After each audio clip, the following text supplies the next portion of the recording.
Just a few of your movies here: Overboard, The First Wives Club, Private Benjamin, Wild Thing, Sugarland Express, Death Becomes Her, The Danger Sister, Foul Play. Of course, I got started on Goldie Hawn with Laugh-In, which tells you, gives you my age a little bit.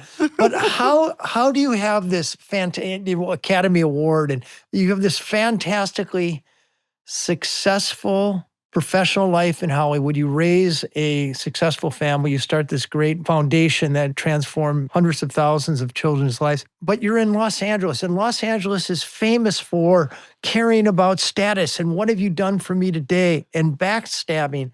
And you don't seem to have been bruised by it. You don't seem to have been damaged by a lifetime, 40, 50 years in the Shark Tank of Hollywood. How do you do that? How do you emerge from that backbiting world and find the tickle and laugh every day and treat people nice and care about children? And well, first of all, I think it's my nature. I mean, I always wanted to have children. I taught dancing at 17 years old in Washington, D.C.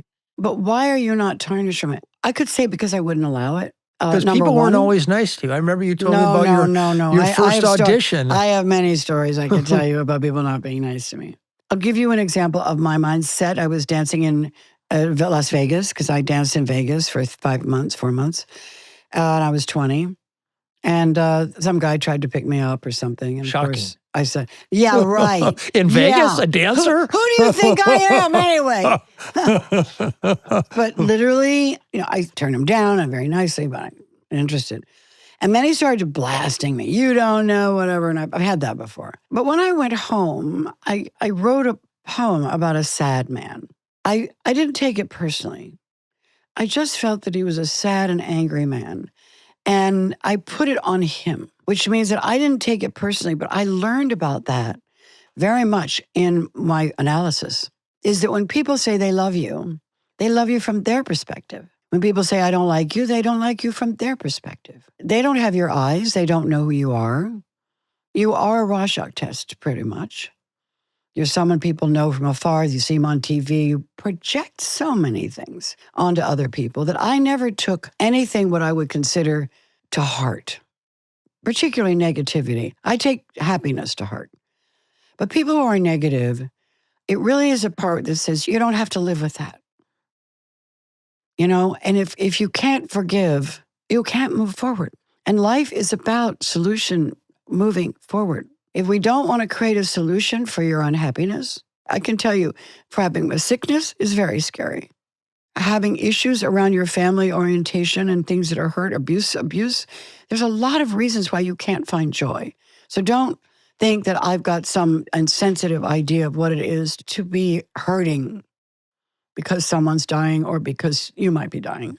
A child might be hurt. I can't watch TV and watch these sick children there because I get emotional. I'm getting emotional right now. Yeah. But you do something about it. But you do something about it. You try to find the perfect leaf to look at so deeply, to look at all those veins and beauty and colors.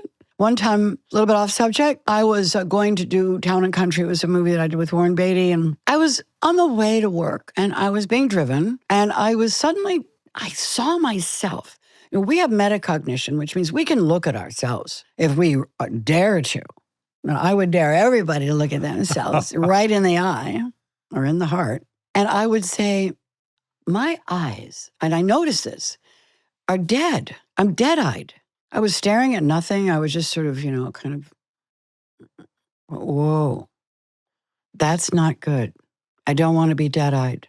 So what I did is I pretended that I just landed from another planet. This is what I was doing on my own. And another planet. And I wanted to give my eyes full of wonder. What does your eyes look like when you're looking like a child is looking at the moon? Oh, I love this. And then I started I went down Sunset Boulevard 1,000 times in my life. But suddenly I looked up and I was looking at these trees and I went, I never knew these trees were this high or they were so beautiful in their color and they were all so different.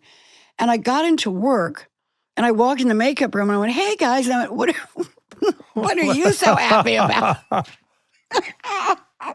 What are you so happy about? And it was changing your eyes from dead eyes Literally, to wonder eyes. Exactly. Now, the other great thing in neuroscience is that even when you don't feel like it, even when you're sad, smile. When you turn your lips up and you smile, it activates neurotransmitters, a lot of things in your brain. I just tried it. It worked. No, it's kind of great, right? Yeah. So I find myself oftentimes walking and kind of having a little smile on my face.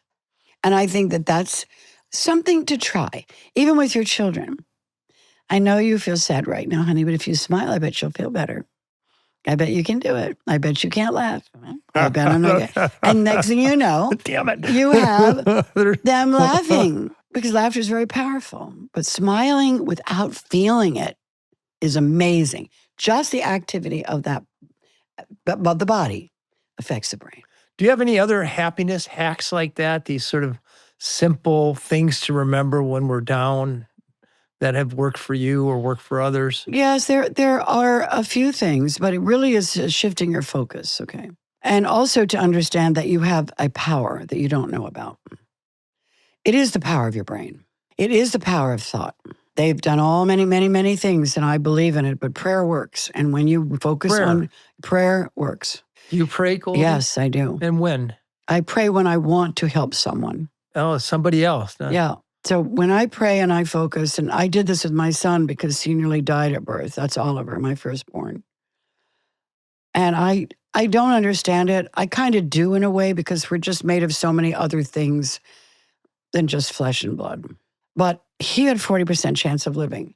And I was scared to go up and see him because I thought I would fall in love and I would never get over it. His heart rate was too slow. There were a lot of things that were also problematic, but he had a low lobar pneumonia, so he was also on a respirator. And I put my hand over his heart, like over him like this, because he was not an isolate. And I stood up and I emptied myself. Like when I say emptied myself, I can't even explain what that feels like. It's almost like there's nothing inside me. It's almost like there's no emotion, there's no nothing. I'm just a ball of energy, but I'm hollow. And I said, I'm hollowing out. And I asked God to come through me and please heal my son. It won't be me. Please do this for me. And I watched that heart monitor go up. Wow. And start moving up. I started to cry. I went, what's happening? And the nurses came around, the doctor came around. He said, Goldie, if only people knew that they had the capacity to heal their children sometimes. Wow. He knows you're here. He knows you're here.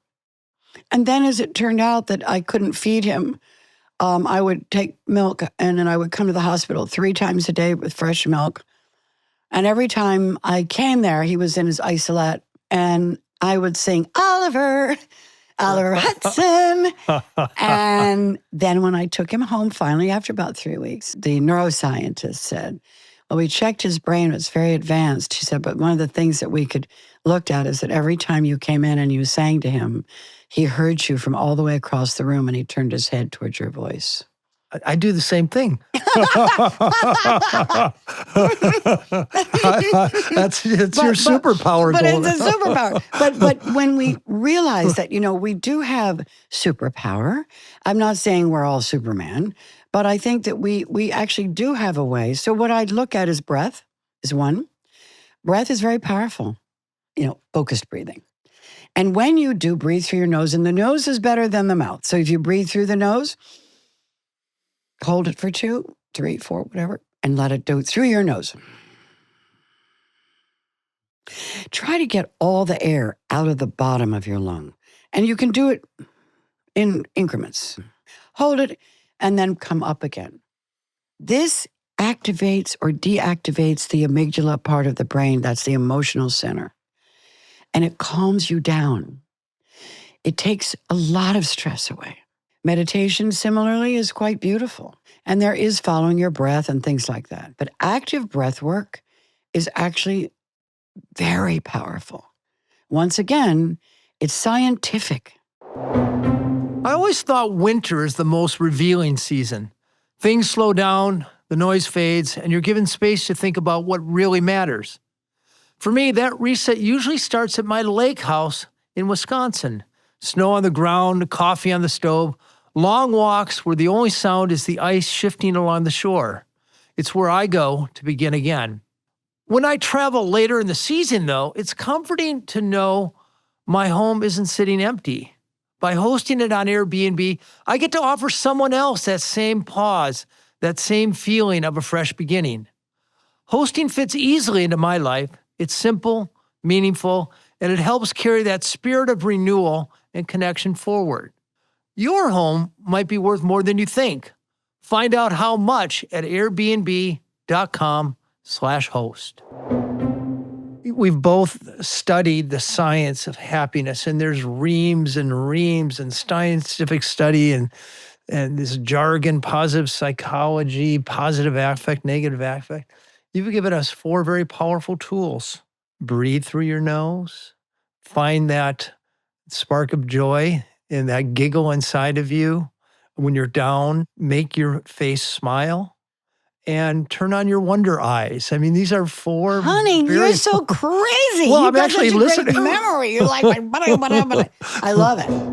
All right, if you're looking for your next actionable step to stop wishing and start doing, go ahead and click the video on your screen right now. And if you haven't already, please hit that subscribe button so you can keep getting the practical advice you need to live longer and better. It'd be a huge favor to me. And we'll see you in the next episode. I guarantee you'll like it even better than the one you just saw.